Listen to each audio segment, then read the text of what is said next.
My boyfriend has been cheating with my sister for 3 years, and they're planning to run away together using money from our joint account. I found out yesterday, and I have exactly 4 days to expose them before they disappear. My name is Madison, and I'm 28 years old. Up until 48 hours ago, I thought I had the perfect life. Tyler and I had been together for 5 years. We were talking about getting married next spring. My sister Amber was my best friend, or at least I thought she was. The discovery happened in the most cliche way possible. Tyler left his laptop open. He never does that. He's always so careful about closing it, putting it to sleep, making sure nobody can see his screen. I should have known something was wrong right there. I wasn't snooping. I swear I wasn't. I just needed to check my email and my phone was dead and charging in the bedroom. His laptop was right there on the kitchen counter, open to his messages, and the first thing I saw was Amber's name. The preview text said, "I can't wait to finally be free with you." My hands started shaking. I know I shouldn't have clicked. I know I should have closed the laptop and walked away and confronted him like an adult, but I clicked and I read everything. 3 years. 3 entire years of messages, photos, videos, plans. They had been planning this escape for 6 months. They were going to drain our joint account, the one where we'd been saving for our wedding. $37,000. They were going to take it all and move to Costa Rica, where Tyler had apparently already put a deposit on a beachfront property. I felt like I was going to be sick. I ran to the bathroom and actually threw up. Then I sat on the cold tile floor and I cried for about 20 minutes. And then something shifted inside me. I got angry. Not just angry, furious. Because as I sat there reading through years of their messages, I realized something else. They had been laughing at me, making jokes about how clueless I was, how easy it was to fool me. Amber had written, "Madison is so trusting it's almost sad." And Tyler had responded with a laughing emoji and makes everything easier. That's when I decided I wasn't going to let them get away with it. I took photos of everything with my phone, every message, every plan, every disgusting detail of their affair. Then I closed the laptop and put it back exactly how I found it. I dried my tears, I fixed my makeup, and when Tyler came home from work that evening, I acted completely normal. "Hey babe," I said, kissing him on the cheek like I always did. "How was your day?" He smiled at me. That same smile I'd loved for 5 years. "It was good. Busy. I'm exhausted. Want me to make dinner?" That would be amazing. I made his favorite, chicken parmesan with pasta. We ate at the table, and he told me about his day, and I nodded and smiled and asked questions. The whole time, I was thinking about him with Amber, my little sister who I'd protected our whole lives, who I'd helped through her divorce 2 years ago, who had cried on my shoulder when her ex-husband cheated on her. The irony wasn't lost on me. After dinner, Tyler said he needed to run some errands. I knew he was going to see her. I said okay and kissed him goodbye, and the moment his car pulled out of the driveway, I got to work. First, I called my friend Jessica. Jessica is a lawyer. Corporate law, not family law, but she's smart and she knows people. I told her everything. She was silent for a long moment after I finished. "Madison, oh my God, I'm so sorry. Don't be sorry. Help me. I need to know how to protect myself financially and legally." Okay,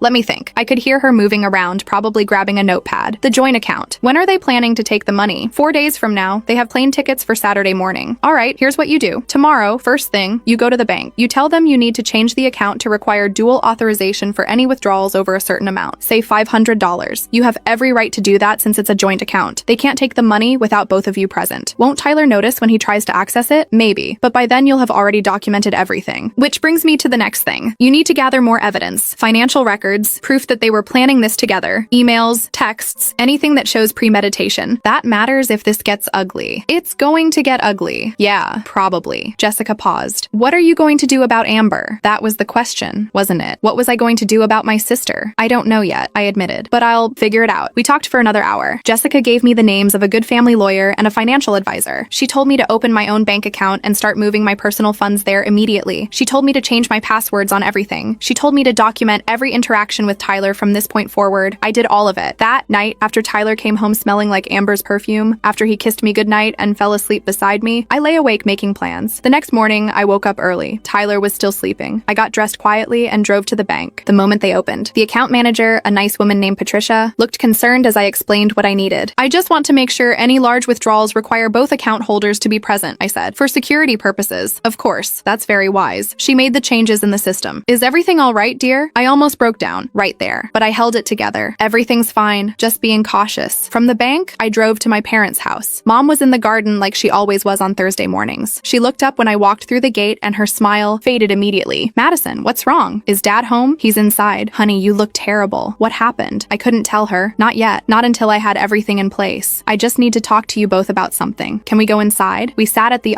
kitchen table where I'd eaten breakfast 1,000 times growing up. Dad came in from his study, took one look at me, and sat down without a word. "I need to ask you something about Amber," I started, "and I need you to be honest with me." Mom's face went pale. "What What about Amber? Has she seemed different lately? Like in the past few months? My parents exchanged a look. That look that parents have when they know something but don't want to say it. She's been happier, Mom said carefully, more energetic. She's been talking about making some big changes in her life. What kind of changes? She mentioned wanting to travel, maybe move somewhere warm, start fresh after the divorce. My stomach twisted. Did she say where? No, she was being vague about it, said she was still figuring things out. Mom leaned forward. Madison, please tell us what's going on. I couldn't. Not yet. If I told them now, they might confront Amber and that would ruin everything. I just wanted to know if you'd noticed anything. She's been distant with me lately and I was worried. It wasn't a complete lie. She had been distant. Now I knew why. I stayed for coffee and managed to keep the conversation light, but the whole time I was thinking about how hurt my parents were going to be. Amber was their baby, their youngest. They'd always babied her, always made excuses for her behavior. This was going to destroy them. That afternoon, Amber called me. My phone rang and her name popped up, and for a second, I almost didn't answer. But I did. Hey sis, she said, her voice bright and cheerful. Want to grab lunch tomorrow? I feel like we haven't hung out in forever. The audacity, the absolute audacity of this woman. Sure, I said, keeping my voice steady. That sounds great. Perfect. That new place downtown? The one with the salads you love? Yeah. Noon work for you? Perfect. See you then. She hung up and I stared at my phone. She wanted to grab lunch, probably to fish for information, see if I suspected anything, or maybe she just wanted to look me in the eye while she lied to me one more time. I could do this. I could sit across from her and smile and pretend everything was fine while knowing exactly what she'd done. If she could lie to me for 3 years, I could lie to her for 3 more days. That night, Tyler was on his phone constantly, texting someone. I knew it was Amber. Every time his phone buzzed, I felt a fresh wave of nausea, but I kept my face neutral. I sat beside him on the couch, watching a show I wasn't paying attention to, and I played the role of the oblivious girlfriend perfectly. You okay? He asked at one point. You seem quiet, just tired, I said. Work was stressful today. He put his arm around me and pulled me close. I had to fight every instinct not to pull away. His touch made my skin crawl now, but I leaned into him and rested my head on his shoulder, and I thought about how satisfying Saturday morning was going to be. Friday came, the day before their planned escape. I met Amber for lunch at the salad place. She was already there when I arrived, sitting at a table by the window, looking radiant. She'd gotten her hair done, highlights. She was wearing a new dress. Madison! She stood up and hugged me. I hugged her back, and it took everything in me not to push her away. You look tired. Everything okay? Yeah, fine. Just busy with work. We ordered our salads, and she chatted about nothing. The weather, some show she was watching, a new yoga studio she'd joined. I nodded along, waiting for my moment. So, I said casually, any fun plans for the weekend? Her eyes flickered, just for a second. Not really. Probably just relaxing. You? Tyler and I might do something. We've been talking about taking a trip. Oh yeah? Where to? We're thinking somewhere tropical. Maybe Costa Rica. I watched her face carefully. She didn't flinch. She was good. That sounds amazing. Costa Rica is supposed to be beautiful. Have you ever been? No, but I'd love to go someday. Liar. According to the messages I'd read, she and Tyler had been researching Costa Rica for months. They'd picked out the exact town they wanted to live in. They'd looked at houses. They'd planned their whole new life there. You should come with us, I said, smiling sweetly. It would be fun. The 3 of us. Something crossed her face then. Guilt, maybe? Or discomfort. That's sweet, but I wouldn't want to intrude on your couple's trip. You wouldn't be intruding. You're my sister. I know, but she was saved by the waiter bringing our food. She immediately started eating, avoiding my eyes. We finished lunch and said goodbye, and she hugged me again. Love you, sis, she whispered. Love you too, I said, and I meant it. That was the worst part. Despite everything, despite the betrayal, and the lies and the plans to destroy my life, I still loved her. She was my sister, and that's what made this hurt so much. I drove home and cried in my car for 20 minutes before going inside. That evening, Tyler was nervous. I could tell. He kept checking his phone. He was distracted during dinner. He said he needed to go to bed early because he had an early morning tomorrow. I knew why. Their flight was at 8 a.m. Early morning? I asked innocently. It's Saturday. I thought you were off. I am, but I have to help a friend move. I forgot to tell you. I'll probably be gone most of the day. Another lie. They were getting sloppy now, so close to their escape. Or maybe they just didn't care anymore because they thought they were about to be free. Okay, I said. No problem. I went to bed when he did. Lay beside him in the dark. Listened to his breathing even out as he fell asleep. I didn't sleep at all. I lay there thinking about everything. About the 5 years we'd spent together. About the future I'd imagined. About my sister and how close we used to be. At 3 a.m., I got up quietly and went to the kitchen. I made coffee and sat at the table in the dark. Jessica had texted me earlier with a plan. The lawyer she'd connected me with had been amazing. Everything was in place. By Monday morning, Tyler wouldn't have access to anything of mine. Not the joint account. Not our apartment. Nothing. But first, I had to make it through tomorrow. At 5 a.m., Tyler's alarm went off. I heard him moving around in the bedroom. I stayed in the kitchen. He came out dressed in jeans and a nice shirt. His going away outfit, I guess. You're up early, he said, looking surprised. Couldn't sleep? Coffee? No thanks. I need to get going. He grabbed his keys. He had a suitcase by the door. A suitcase I was supposed to think was for his friend's move. Have fun helping your friend, I said. He kissed my forehead. I'll text you later. Sure. The door closed behind him. I waited 5 minutes. Then I got dressed, grabbed my purse and followed. I knew where he was going. The messages had been very specific. He was picking Amber up at her apartment. Then they were heading to the bank right when it opened at 6 a.m. on Saturday. Some banks opened early on Saturdays for business customers. They were planning to withdraw the money, then head straight to the airport. I parked down the street from Amber's building and waited. Sure enough, at 5:30, Tyler's car pulled up. He went inside. 15 minutes later, they came out together. She was wearing sunglasses, even though the sun wasn't up yet. She had 2 suitcases. They loaded everything into his car, and then they kissed. Right there on the street. Not a quick kiss. A long, passionate kiss. The kind of kiss that said they thought they'd won. I followed them to the bank. They parked in the lot and went inside the moment the doors opened. I stayed in my car and waited. I knew exactly what was about to happen. 10 minutes later, they came out. Tyler was on his phone, looking frustrated. Amber was talking to him, gesturing. They got back in the car and Tyler made a call. I knew he was calling me. My phone rang. I let it go to voicemail. It rang again. Voicemail. Then he texted, "Hey babe, can you call me when you get this? Need to ask you something about the bank account." I didn't respond. They sat in the car for another 20 minutes. I could see them arguing. Tyler was angry. Amber looked scared. Finally, Tyler got out and went back into the bank. He was in there for a while. When he came out, he looked defeated. They couldn't access the money. The bank had told them about the dual authorization requirement. They would need me there, in person, to withdraw anything over $500. Tyler called me again. This time I answered. "Hey," I said, trying to sound groggy. "Sorry, I was sleeping. What's up? I need you to come to First National Bank right now. There's an issue with our account." "What kind of issue?" "It's 6 in the morning, Tyler. I know, I'm sorry, but it's important. Can you just come, please? I don't understand. What's going on?" "I'll explain when you get here. Please, Madison. It's urgent." I paused, letting him sweat. "Okay, I'll be there in 20 minutes. I hung up and took a deep breath. This was it. The moment I'd been planning for. But I didn't go to the bank. Instead, I drove to my parents' house. Mom answered the door in her bathrobe, looking confused. "Madison, it's 6 in the morning. I know, I'm sorry, but I need you and Dad to come with me right now. Both of you. It's about Amber." "What about Amber? Is she okay?" "She's fine, physically, but I need you to see something. Please, trust me." Dad appeared behind Mom. "What's going on? Just get dressed, both of you. We need to go to First National Bank downtown." They must have heard something in my voice because they didn't argue. They got dressed quickly, and we all piled into my car. Tyler called me 3 more times during the drive. I didn't answer. We pulled into the bank parking lot, and I saw Tyler's car immediately. He was standing outside the bank entrance, pacing. Amber was sitting in the car. When he saw my car, he started walking toward us. Then he saw my parents in the back seat, and he froze. "What's happening?" Mom asked, her voice rising. "Madison, what's going on? Just wait, please." We all got out of the car. Tyler looked panicked now. Amber had gotten out of Tyler's car, and she went completely white when she saw us. "Madison," Tyler started. "What are you? Why are your parents? Why don't you tell them?" I said calmly. "Tell them why you need me at the bank so urgently at 6 a.m. on a Saturday morning. It's just there's an issue with. Tell them about Costa Rica." His face went pale. Amber made a small noise, almost like a whimper. "Tell them about the $37,000 you were planning to steal from our joint account. Tell them about the 3 years you've been sleeping with my sister. Tell them about the flight that leaves in 2 hours. Mom gasped. Dad went very still. "Madison," Amber started. "Don't," I said, my voice breaking now despite my best efforts to stay calm. "Don't say my name. Don't try to explain. Just don't." Tyler ran his hand through his hair. "Look, I can explain." "No, you can't. There's no explanation that makes this okay. 3 years. 3 years you lied to me. You made me feel crazy for being jealous. You made me feel guilty for not trusting you. And the whole time you were planning this. You were planning to destroy me and take everything and run away with my sister. We didn't mean for it to happen," Amber said, tears streaming down her face. "Didn't mean for it to happen." I laughed, and it sounded slightly unhinged even to my own ears. "You didn't mean for it to happen for 3 years. You didn't mean to plan a whole new life together. You didn't mean to book flights and put deposits on houses and plan to steal from me. The money is partly mine," Tyler said. "I put money in that account too, and I put in more, a lot more, and it was supposed to be for our wedding, our future, not your escape fund." Dad finally spoke. "Amber, is this true?" Amber was sobbing now. "Daddy, I'm sorry. I'm so sorry. Answer me. Is this true?" "Yes," she whispered. Mom looked like she might be sick. She reached out and grabbed Dad's arm for support. "I have evidence," I said, pulling out my phone. "Every message, every plan, every disgusting detail of their affair. And I've already spoken to a lawyer. The account is frozen. You can't touch that money. And by Monday, Tyler, you'll be moved out of our apartment. I've already changed the locks. Your stuff will be waiting for you at your mother's house. You can't do that." "I can, actually. The apartment is in my name. You'll find that a lot of things are in my name. Things I didn't even realize until I started looking. The car you drove here? My car. I'm the primary on the title. The credit card you used to book those flights? My credit card. You're an authorized user." I watched realization dawn on his face. "The lawyer is going to contact you Monday morning. If you fight me on any of this, if you make this difficult, I will press charges for theft, for fraud, for whatever I can make stick. And trust me, with the evidence I have, a lot will stick." Tyler's face hardened. "You're really going to do this? You really did that?" I shot back, gesturing between him and Amber. "For 3 years. I love her," he said, as if that made it okay. "As if love excused betrayal and theft and destroying someone's life. Then you should have broken up with me first," I said simply. "You should have been honest. You should have given me the respect of the truth instead of sneaking around and making plans to ruin me." I turned to Amber. She was still crying, mascara running down her face. "I helped you through your divorce," I said quietly. "I held you while you cried about your ex-husband cheating on you. I let you stay at my apartment for 2 months. I gave you money when you needed it. And the whole time you were doing to me exactly what his wife did to you." "Madison, please. I don't want to hear it. I don't want to hear sorry. I don't want to hear explanations. I want you out of my life, both of you. Mom was crying now too. Dad just looked broken. He looked at Amber like he didn't recognize her. How could you? Mom asked Amber. How could you do this to your sister? Amber didn't answer. She just cried harder. I think we should go, I said to my parents. There's nothing left to say here. We turned to leave and Tyler grabbed my arm. Madison, wait, please. Can we just talk about this? I looked down at his hand on my arm, then up at his face. No, we can't. There's nothing to talk about. You made your choice. You made it every day for 3 years. Now live with it. I pulled my arm away and walked back to my car. My parents followed. As we drove away, I saw Tyler and Amber standing in the parking lot, their whole plan in ruins around them. None of us spoke on the drive back to my parents' house. When we got there, Mom immediately made tea like that would somehow fix this. We sat in the living room and the silence was deafening. Finally, Dad said, I'm so sorry, Madison. I'm so incredibly sorry. It's not your fault. She's our daughter. We raised her. Somehow we failed. No, I interrupted. You didn't fail. She made her choices. She's an adult. This isn't on you. But I could see the guilt in both their faces. The questions they were already asking themselves about where they went wrong, what they missed, how they could have prevented this. What are you going to do now? Mom asked softly. I don't know. Move on, I guess. Figure out how to trust people again. Get therapy, probably. Do you want to stay here for a few days? No, I need to go home. Face it. Start getting used to the apartment without him in it. Mom hugged me for a long time before I left. Dad too. They looked so old suddenly. So tired. I drove home in a daze. The apartment felt different already. Emptier. I walked through each room, looking at all the things Tyler and I had bought together. The couch, the coffee table, the art on the walls. All of it felt tainted now. My phone buzzed. A text from Jessica. How did it go? I called her instead of texting back. She answered immediately. Tell me everything. I told her. The whole confrontation. She listened without interrupting. You did good, she said when I finished. I know it doesn't feel like it right now, but you did really good. I feel like garbage. I know. But Madison, listen to me. You took control. You didn't let them victimize you. You stood up for yourself. A lot of people wouldn't have been able to do that. I keep thinking about all the time I wasted. 5 years with him, and I never saw it. How could you? You trusted him. That's not a flaw. That's not something to be ashamed of. It feels like it. I know, but it's not. He's the one who should be ashamed. Him and Amber both. We talked for another hour. She distracted me with stories about her own terrible ex-boyfriend and her disastrous dating history. She made me laugh a little, which I didn't think was possible. After I hung up, I ordered Chinese food and ate it sitting on the floor of my living room. I didn't want to sit on the couch. The couch where Tyler and I had watched TV together every night. Where he'd held me. Where he'd lied to me. The food tasted like nothing. I ate it anyway because Jessica had reminded me I needed to eat. Tyler texted me around 8 p.m. I'm sorry, for whatever that's worth. I never meant to hurt you. I stared at the message for a long time. Then I blocked his number. Amber called at 9 p.m. I let it ring. She called 3 more times. On the 4th call, I answered. What do you want, Amber? I just want to talk, please. Let me explain. There's nothing to explain. I love him. I know that doesn't make it okay, but I really do love him. You know what? I actually believe you. I believe you love him. That's not the issue. The issue is that you loved him while I was with him. The issue is that you lied to me for 3 years. The issue is that you were planning to financially ruin me. Love doesn't excuse any of that. I know it doesn't. I don't know what happened. It started so small and then it became this thing and we couldn't stop, and you could have stopped at any time. You could have told me, you could have given me the choice. I was scared. Of what? Of losing you. Of losing Mom and Dad. Of everyone hating me. Well, you lost me anyway, and you deserve to lose me. You deserve for everyone to hate you, because what you did is unforgivable. Don't say that. Please don't say that. Why not? It's true. You're my sister. You're my best friend. I can't lose you. You should have thought about that before you slept with my boyfriend for 3 years. She was quiet for a moment. Then she said, I know I don't deserve your forgiveness, but someday when you're ready, I hope we can talk about this. Really talk. We are talking. You know what I mean. I don't think I'll ever be ready for that conversation, Amber. I don't think I can ever look at you without seeing this, without remembering what you did. I understand. Do you? Do you really? Because I don't think you do. I don't think you understand what you've taken from me. It's not just Tyler. It's my trust. It's my family. It's my ability to believe that people are good. You took all of that. I'm so sorry. Sorry doesn't fix this. I hung up and blocked her number too. The next few days were a blur. Monday came and Tyler's stuff was indeed moved to his mother's house. He'd hired movers without telling me. I came home from work to find his half of the closet empty, his toothbrush gone from the bathroom, his laptop and books and clothes and shoes all vanished. It should have felt like a relief. Instead, it felt like a death. The lawyer handled everything smoothly. Tyler didn't fight me on anything. He couldn't. The evidence was too solid. He signed away his claim to the joint account. He removed himself from the apartment lease. He returned the credit card. He did everything I asked without a word of complaint. I think he knew how close I was to pressing charges. 2 weeks passed. Then 3. I threw myself into work. I went to therapy like I'd promised myself I would. The therapist, a kind woman named Dr. Chen, told me what I was experiencing was grief. Grief for the relationship I'd lost, and the future I'd planned, and the sister I'd thought I knew. It's going to take time, she said. There's no shortcut through this. A month after the confrontation, my parents called. They wanted to have dinner. Just the 3 of us. I almost said no, but something in Mom's voice made me agree. We met at a quiet restaurant. Mom looked like she'd aged 10 years. Dad too. We ordered food none of us really wanted, and sat in awkward silence until Dad finally spoke. We haven't spoken to Amber since that day at the bank, he said. I didn't know what to say to that. She calls every day, Mom added. Texts, emails. She wants to see us, wants to explain, but we can't. Not yet. Maybe not ever. You don't have to cut her off for me, I said. She's your daughter. You're our daughter too, Dad said firmly. And what she did to you is unacceptable. We can't pretend it didn't happen. We can't just forgive and forget. I don't want to be the reason you lose your relationship with her. You're not the reason, Mom said. She is. Her choices are the reason. We ate in silence for a while. Then Mom said, how are you doing? Really? I'm surviving. Some days are better than others. I'm in therapy. That's good. That's really good. Have you heard anything about Tyler? I asked. I hated that I wanted to know. Hated that I still cared enough to ask. Dad and Mom exchanged a look. We heard through a mutual friend that he moved back in with his mother. He's apparently pretty devastated. Good, I said. And I meant it. We also heard, Mom hesitated. We heard that he and Amber aren't together anymore. That surprised me. What? According to what we heard, they had a massive fight after everything fell apart, blamed each other. She moved back to her apartment. He blocked her on everything. I should have felt vindicated. I should have felt like justice was served. Instead, I just felt empty. I guess their love wasn't strong enough to survive the consequences, I said. Apparently not. 6 weeks after the confrontation, something unexpected happened. I was at the grocery store, exhausted after a long day at work, just trying to get milk and bread and get home. I turned down an aisle, and there she was, Amber. She looked terrible. Hair unwashed, no makeup, clothes that looked like she'd been wearing them for days. She saw me at the same moment I saw her, and we both froze. For a second, I thought about turning around and leaving, but something made me stay. Maybe curiosity. Maybe the same morbid fascination that makes you look at a car accident. Madison, she breathed. Amber. We stood there in the middle of the cereal aisle, two sisters who used to be best friends, now strangers. How are you? She asked. I'm fine. I've been trying to. I know. I got your messages. All of them. Why won't you talk to me? Because there's nothing to say. There's so much to say. I need to explain. I don't want your explanation. I don't want your apology. I don't want anything from you. She started crying. Right there in the grocery store. I miss you. I miss my sister. Your sister died the day you decided to betray her. Don't say that. Please don't say that. It's true. The Amber I knew. The Amber I loved. She wouldn't have done what you did. So either you were never that person, or that person doesn't exist anymore. Either way, I don't know you. Tyler and I aren't together, she said suddenly. We broke up. We couldn't make it work after everything fell apart. I heard. I thought you'd want to know. Why would I want to know that? Did you think it would change something? Did you think I'd feel sorry for you? No. I thought maybe it would prove that I'm not a monster, that I'm not this terrible person. We loved each other. It was real. I believe you. I believe it was real. That doesn't make what you did okay. I know. I know nothing makes it okay. I just want you to understand. I understand perfectly, I interrupted. You wanted him more than you wanted your relationship with me. You wanted the excitement and the forbidden romance and the fantasy of running away together more than you wanted your sister. That's what I understand. That's not fair. Fair? You want to talk about what's fair. I made a mistake. A huge, terrible mistake. But I'm still your sister. Doesn't that count for something? It used to, I said. It used to count for everything. I pushed my cart past her and walked away. She didn't follow. When I got to my car, my hands were shaking so badly I could barely get the key in the ignition. I called Dr. Chen from the parking lot. She answered even though it was after hours. I told her what happened. How do you feel? She asked. I don't know. Empty, angry, sad, all of it at once. That's okay. All of those feelings are valid. She wanted me to forgive her. Do you want to forgive her? No. Maybe. I don't know. Is that terrible? It's not terrible. It's human. Forgiveness isn't something you can force. It comes when you're ready, if it comes at all. What if I'm never ready? Then you're never ready. That's your right. 2 months after the confrontation, I started dating again, just casually, nothing serious. It felt strange at first, like I was betraying Tyler even though that made no sense. But slowly, it started to feel normal. I went on dates with nice men who made me laugh, who didn't lie to me, who weren't sleeping with my sister. The bar was pretty low, but I was okay with that for now. I redecorated the apartment. New couch, new art, new everything. I wanted to erase every trace of Tyler and our life together. I wanted to create something that was entirely mine. Work kept me busy. Friends helped me through the hard days. Therapy gave me tools to process everything. And slowly, very slowly, I started to feel like myself again. 3 months after the confrontation, I got a letter in the mail from Amber. I almost threw it away without opening it, but curiosity got the better of me. Inside was a long handwritten letter, pages and pages of explanation and apology and regret. She talked about how the affair started, how guilty she felt, how she convinced herself it was okay because she loved him, how she knew it was destroying me but felt powerless to stop, how sorry she was, how she'd give anything to take it back. At the end, she wrote, I know you'll probably never forgive me. I know I don't deserve your forgiveness, but I want you to know that I've learned from this. I'm in therapy. I'm trying to be better. I'm trying to understand why I did what I did, so I never hurt anyone like this again. You deserved so much better from me. You deserved so much better from both of us. I love you. I'll always love you, and I'll spend the rest of my life regretting that I destroyed our relationship. Love, Amber. I read it 3 times. Then I put it in a drawer. I didn't respond. I wasn't ready. 4 months after the confrontation, Tyler tried to reach out. He created a new email address and sent me a message. It was shorter than Amber's letter, but said essentially the same things. He was sorry. He regretted everything. He missed me. He knew he'd destroyed something precious. He hoped someday I could forgive him. I deleted it without responding. 5 months after the confrontation, something shifted. I was having coffee with Jessica, and I realized I'd gone the whole conversation without thinking about Tyler or Amber once. months. I'd talked about work and my new apartment and a guy I'd been seeing, and my plans to take a vacation to Italy in the spring. You seem lighter, Jessica observed. I feel lighter. Is that okay? Is it okay that I'm not as angry anymore? Of course it's okay. Healing isn't linear. Some days you'll be angry, some days you won't. Both are okay. I keep thinking about Amber's letter. What about it? I don't know. Part of me wants to respond. Part of me wants to tell her I forgive her. Do you forgive her? I don't know. I don't think so. Not really, but I'm tired of being angry. I'm tired of carrying this around. Forgiveness doesn't mean forgetting. It doesn't mean letting her back into your life. It can just mean releasing the anger for your own peace. I thought about that a lot over the next few weeks. 6 months after the confrontation, I saw Tyler at a coffee shop. He was with a woman I didn't recognize. They were laughing about something. He looked happy. I waited for the surge of jealousy, or anger, or hurt, but it didn't come. I just felt nothing. He was a stranger now. Someone I used to know. He didn't see me. I left before he could. 7 months after the confrontation, I wrote Amber a letter. It was short. Amber, I got your letter. I read it. I appreciate your honesty. I'm not ready to see you or talk to you. I don't know if I ever will be, but I want you to know that I don't wish bad things for you. I hope you're getting help. I hope you're learning from this. I hope you become the person you want to be. I hope someday you have a sister who loves you and trusts you, and I hope you never do to her what you did to me. I'm moving forward with my life. I'm happy. I'm healing, and I need you to respect that I'm doing it without you. Maybe someday that will change, but not now. Not soon. Take care of yourself. Madison. I mailed it before I could change my mind. A year after the confrontation, my parents called. They'd started speaking to Amber again, carefully, with boundaries. She was in therapy. She'd moved to a different city for a fresh start. She asked about me sometimes, but they didn't share much. Is that okay? Mom asked nervously. That we're talking to her again? Of course it's okay. She's your daughter. So are you. I know, and I'm fine. Really, I'm good. And I